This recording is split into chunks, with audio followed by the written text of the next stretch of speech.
Good morning students. History का chapter number 5 चल रहा है, the Khurda uprising case study.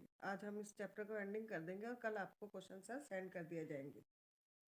खुदरा एक प्लेस नेम है कि ये बताया गया है ये उड़ीसा में है, और ये बताया गया है कि 1857 से पहले भी इंडिया में रिवॉल्यूशन हुआ था अंग्रेजों के खिलाफ। Much before the event of 1857 there had taken place another event of a similar nature a place called खुदरा इन 1817। यानी 1857 से पहले भी 1817 में खुदरा नामक स्थान पर अंग्रेजों के खिलाफ आंदोलन किया गया। Here it would be instructive for us to study that event and reflect how resentment against the colonial policy of the British had been building up since the beginning of the 19th century in different part of the country.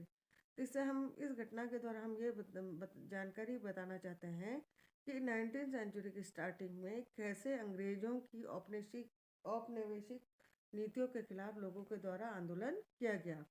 खुदरा small kingdom built up in the late 16th century in the south eastern part of the Orissa. ये एक छोटा सा साम्राज्य था। 16th century में इसकी foundation हुई थी और ये उड़ीसा के साउथ ईस्टर्न पार्ट में स्टैब्लिश है, वहाँ पर स्थित है।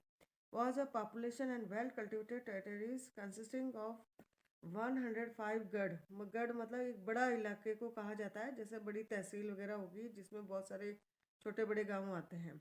तो इसमें 105 गढ़ थे, 60 लार्ज एंड 1109 स्मॉल विलेज है। मतलब 60 तो बड़े गांव थे और 1109 छोटे गांव इसके अंदर शामिल थे। At the beginning of the 19th century तक आते आते मतलब इतने गांव गढ़ और बड़े और छोटे गांव इसमें शामिल हो गए।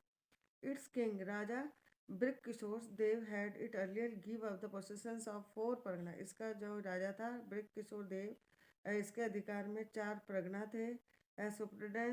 सुप्रिटेंडेंस ऑफ द जगन्नाथ टेम्पल, इसके अलावा जगन्नाथ मंदिर है वहाँ पे पुरी में, तो उसकी देखरेख का और प्रशासन का जिम्मा इनके हाथ में था। And the administration of 14 Gujarat princely states of the Maratha under कंप्लोज, जिन पर बाद में मराठा लोगों ने अपना अधिकार कर लिया था। He son and successor Mukundra Dev second, उनके जो बेटा था मुकुंदर सेकंड ग्रेट डिस्टर्ब्ड, इस सब चीज़ों से काफ़ी दुखी हुआ। With he loss of his fortunes. Therefore, sensing an opportunity of Anglo-Maratha conflict, he had entered into negotiation with the British to get back his lost territory right over the Jagannath temple. जब मराठा और अंग्रेजों के बीच में युद्ध हो रहा था तो उन्होंने अंग्रेजों से ये डिमांड करी कि उनके इलाकों पर उनका जो अधिकार है वो दे दिया जाए, जगन्नाथ मंदिर पर भी उनका अधिकार दे दिया जाए। But after the occupation of Orissa in 1809, लेकिन अंग्रेजों ने क्या किया 1803 में उड़ीसा को अपने कंट्रोल में कर दिया। British showed no inclination to oblige him on another score, और उनकी तरफ कोई ध्यान नहीं दिया अंग्रेजों के द्वारा। Consequently in alliance with other feudatory chiefs of Orissa, Orissa के दूसरे सामंत राजाओं के साथ मिलकर और कुछ मराठाओं के गुप्तचरों के साथ मिलकर, secret support of Maratha, he try to assert he right by force, उन्होंने अपने क्षेत्रों पर अधिकार करने की कोशिश की। This led to his deposit and annexations of his territories by the British, उनके इस कारण अंग्रेजों ने उनके एरिया को अपने साम्राज्य में मिला दिया। As a matter of consolation he was only given the right of management of the temple Jagannath temple with a grant amounting to a mere 1/10 of the revenue of his former state. अंग्रेजों ने उनको Jagannath temple के साथ साथ जो उनकी property था उसका 10वां हिस्सा टैक्स के रूप में उनको देना स्टार्ट किया। He residence are fix at Puri, और उनका निवास स्थान पुरी पर बना दिया, मतलब पूरी प्लेस नेम है उड़ीसा में, वहाँ पर उनको रहने के लिए निवास स्थान दे दिया। This unfair settlement commences an era of oppressive foreign rule in Orissa. तो इससे ये पता चलता है कि किस तरह उड़ीसा में दमनकारी विदेशी शासन के एक ऐसे युग का प्रारंभ हुआ, which pave the way of a serious and arm uprising in 1870। जिससे पता लगता है कि 1817 में एक सशस्त्र क्रांति अंग्रेजों के खिलाफ हुई थी। Soon after taking our Khudra, the British followed a policy of resuming service territories it bitterly affect the lives of ex militia of a state. धीरे धीरे खुदरा पर कंट्रोल करने के बाद ब्रिटिश लोगों ने अपनी वहाँ एक पॉलिसी लगाई जिसमें उन्होंने वहाँ की जो लैंड पर टैक्स बढ़ा दिया। तो इसका इफेक्ट एक्स मिलिटर जो पूर्व सैनिक थे जिसको पाइक्स कहा जाता था उन पर पड़ा। The severities of the measure was compounded an amount of unreasonable increase in demand of the revenue and the operation way of its collection. धीरे धीरे अंग्रेजों के द्वारा रेवेन्यू की डिमांड बढ़ती गई और इन रेवेन्यू को कलेक्ट करने के लिए वो अपनी दमनकारी नीतियाँ भी अपनाते थे। Consequently, there was large scale desistration of people from खुदरा between 1805 to 1870।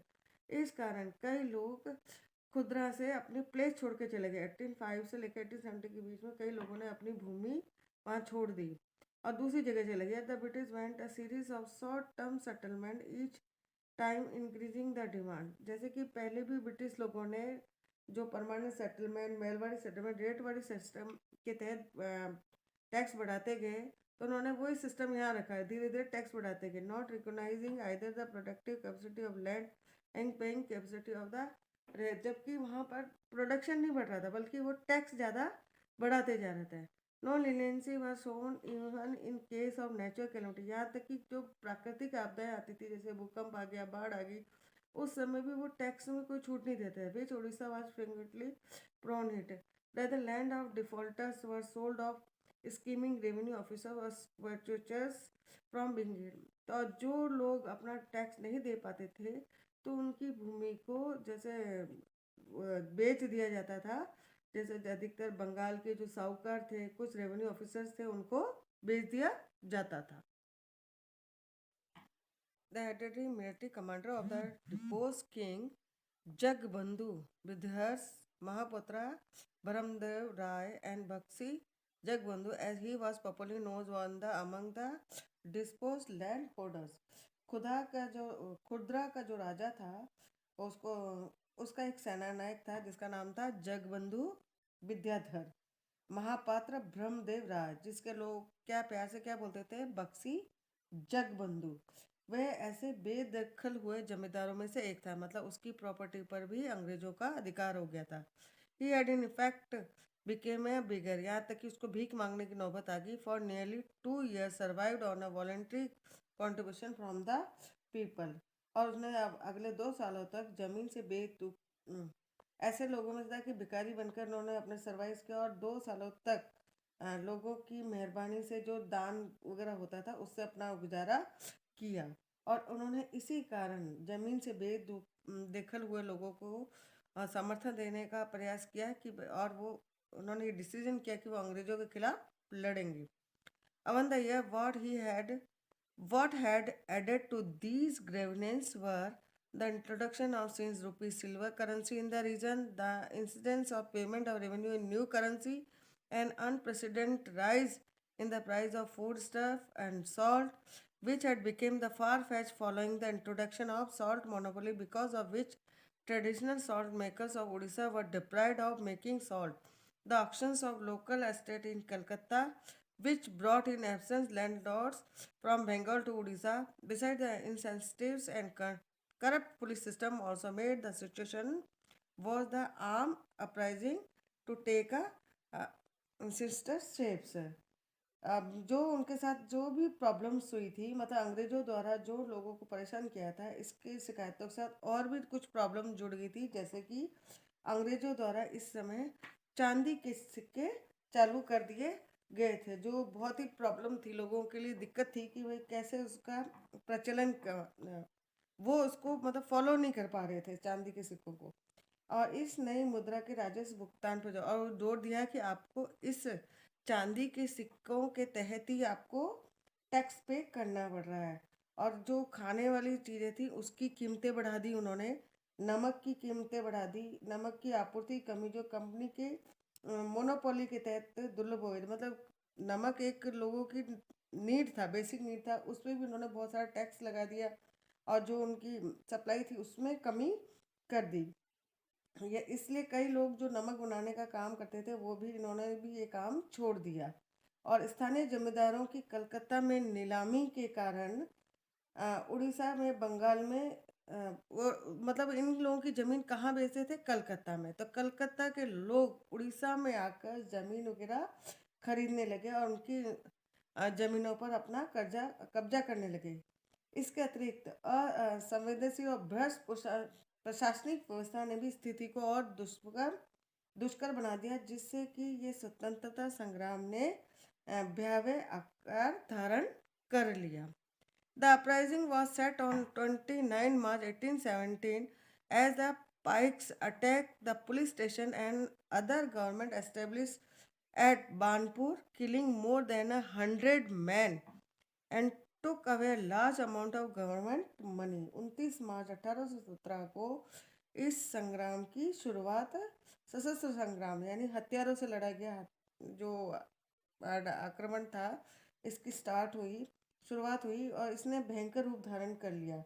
मतलब कई लोगों ने कई संस्था अंग्रेजों के जो गवर्नमेंट ऑफिसर्स थे वहाँ पर अटैक किया, 100 से अधिक लोगों की हत्या की और सरकारी खजाने को लेकर ये लोग चले गए। Soon its ripples spread in different direction with खुदरा becoming its epicenter। क्योंकि शीघ्र ही खुदरा को केंद्र करते हुए इस घटना की लहर अलग अलग दिशाओं में फैल गई। द जमींदार and Royals like joined the Paikas with the British tried to dislodge the Paika from the entrance position but failed। मतलब उत्साह से भरपूर जमींदार रेत भी पाइकाज मतलब ये जो जिन्होंने अटैक किया था वो पाइकाज थे जो पूर्व में सैनिक का काम करते, तो इनके साथ जमींदार और रेत भी मिल गए थे। On 14 April 1817, Bakshi Jagdbandhu, leading 5 to 10,000 Paikas, a man of the Khan tribe, seized Puri and declared the Residence King Mukundev II as their ruler. The princes of Jagannath temple also extend the Paikas their full support। और जो उनके साथ नहीं मिले उन्हें प्रताड़ित किया गया, मतलब जिन लोगों ने इन क्रांतिकारियों साथ नहीं दिया गया उन्हें भी प्रताड़ित किया। एक बार कर मत दो ये अभियान शुरू किया कि भाई आप किसी को कर वगैरह मत दो और अंग्रेजों के खिलाफ मतलब इन्होंने इकट्ठे होकर आंदोलन किया। 14 अप्रैल 1857 को जो बक्सी जगबंधु था जो सेना नायक था राजा का, 5 से 10,000 पाइकों और कन जनजाति के नेतृत्व किया उसने। मतलब कन जनजाति के लोग योद्धाओं की अगुवाई कर पुरी को अपने कंट्रोल में कर लिया और मुकुंद देव को उसकी झिझक के बाद भी राजा घोषित कर दिया। और जगन्नाथ मंदिर के पुजारियों ने भी पाइकों को अपना फुल सपोर्ट दिया।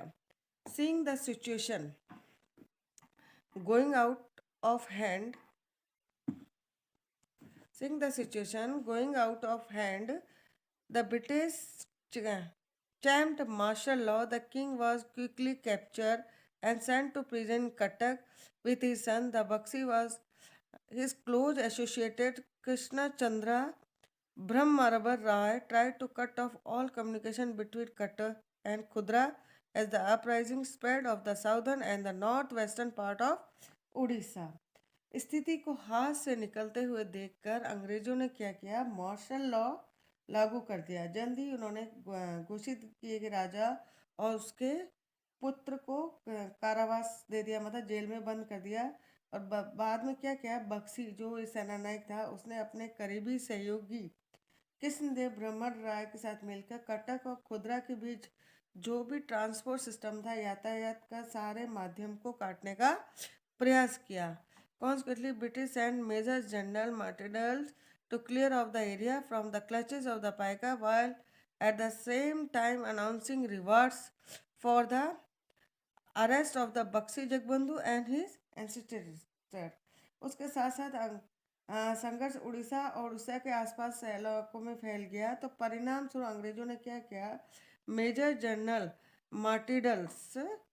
मार्टिडल को पाइकॉक के चंगुल से पूरे क्षेत्र को मुक्त कराने के लिए भेजा और बक्सी जगबंधु और उनके साथियों को पकड़वाने के लिए पुरस्कारों की यानी इनाम की घोषणा की। In the ensuing operation, hundreds of Paikas were killed, many fled to deep jungles, and some returned home under a scheme of amnesty Thus, by May 1817, the uprising was most continued.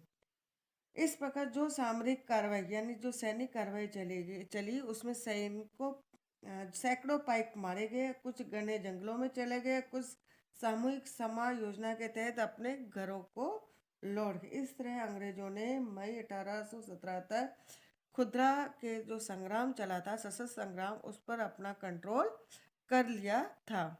However, outside Khudra, it was sustained by Buxi Jagbandhu and held the supporter like the king of Kajungs and the unflinching loyalty of the Paika until his surrender in May 1825.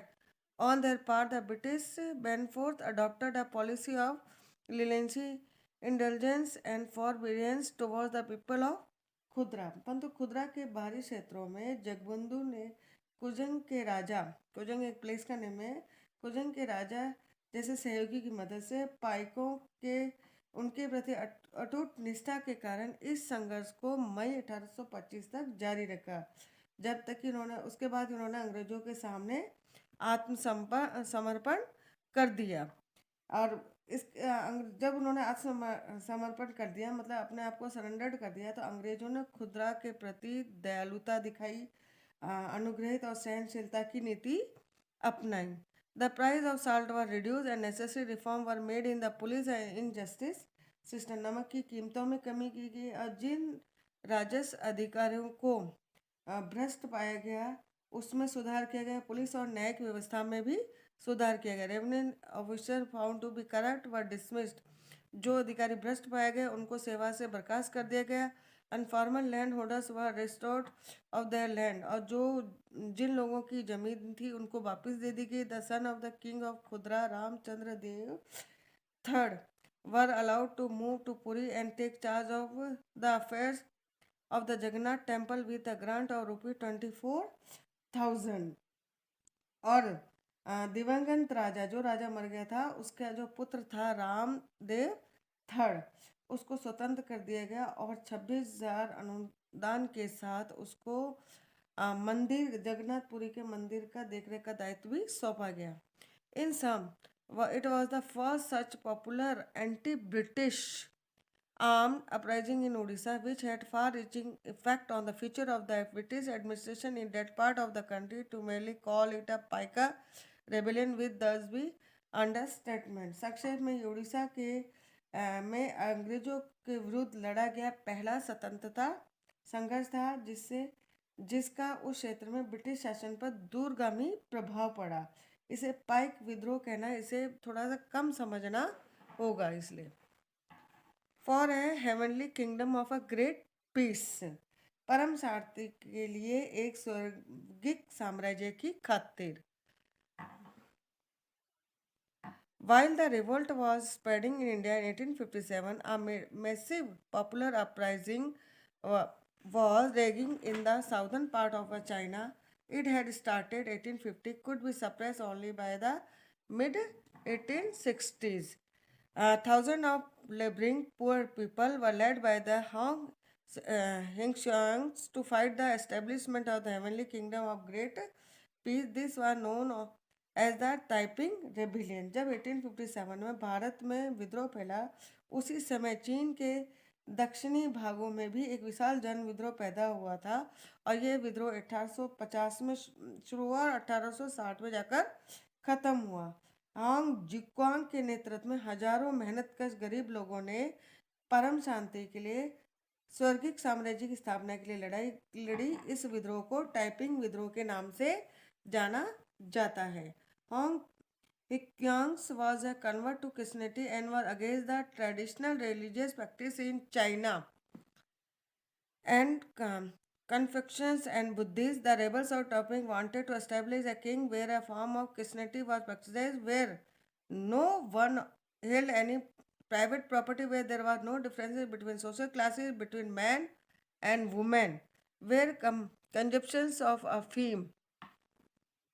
अफीम, तंबाकू, alcohol and attractive और gambling, prostitution, slavery and prohibited.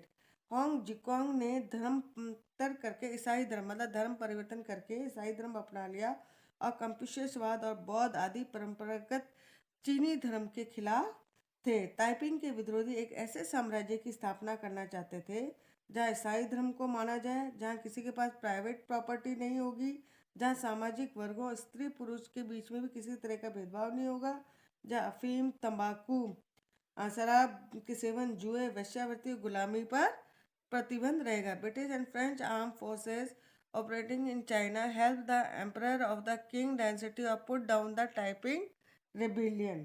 चीन में तैनात अंग्रेज और फ्रांसीसी सेनाओं ने ताइपिंग विद्रोह को दबाने के लिए किंग साम्राज्य के बादशाह को काफ़ी मदद की। मतलब हमने ये देखा कि भारत के अलावा अदर कंट्री में भी अपने अधिकारों के लिए विद्रोह हुआ था।